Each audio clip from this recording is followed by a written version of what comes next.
Hello, everyone. My name is Victor and Kayiza. I'm a parent of a young beneficiary of the Young Sounds music charity.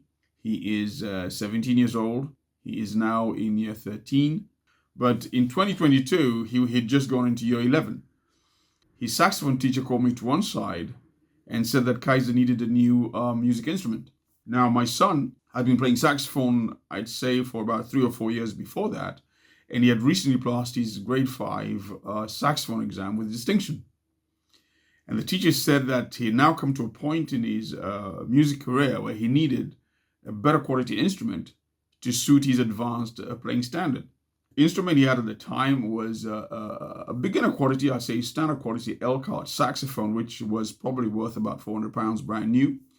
But we had hired this from the music center for £25 a term, and he'd had it for the past 3 years. The music teacher gave me a list of saxophone brand and model names for Kayiza to try out.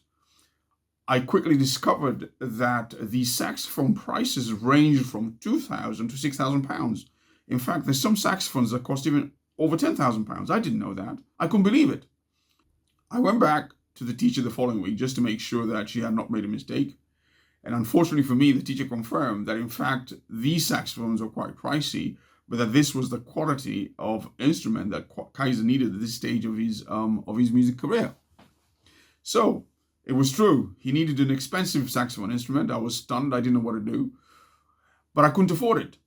The saxophone that he needed cost more than the family runaround car. It was all very confusing. I mean, I looked back and I tried to remember what the most valuable thing I had in my life when I was 15 years old. And it was probably a bicycle, which probably had cost the family or my father maybe 50 quid. So I just couldn't comprehend how it is that suddenly this boy, 15 years old, he needed a £3,000 music instrument. It was very, very expensive. I went back home and I spent hours and weeks scouring the internet for organizations with schemes that could help.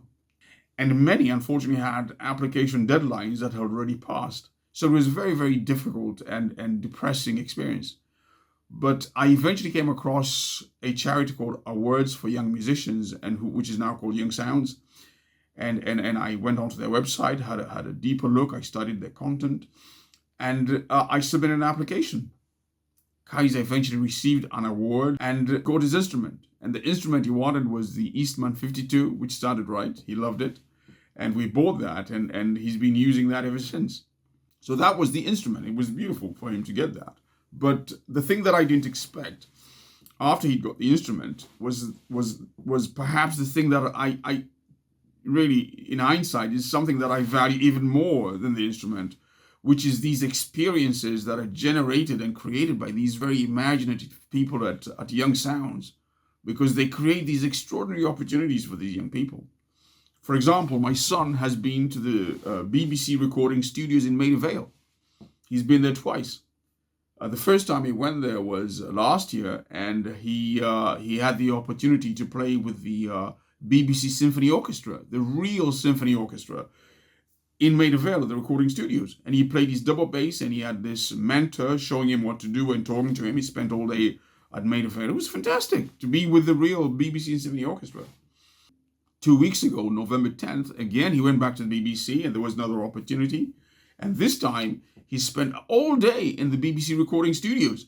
And they were recording a live performance of the BBC Symphony Orchestra for transmission. It was beautiful. He was astonished to see all these moving dials recording and all these bits and pieces that they used to record and transmit the sound. It's fantastic. My association with Young Sounds has served three different things. First of all, he was able to get a wonderful music instrument. I think if Young Sounds hadn't supported him, he wouldn't have had the music instrument he has now.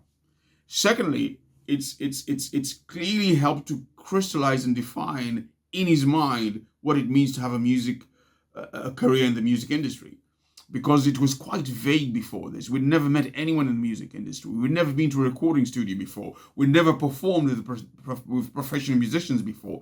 But Young Sounds has enabled those things to happen. So those are a lived experience for him. And therefore, when he speaks about music, when he speaks about the music industry, when he speaks about his future career, he's really had a real insight in what it could be like for him. And that is all down to the work that Young Sounds do.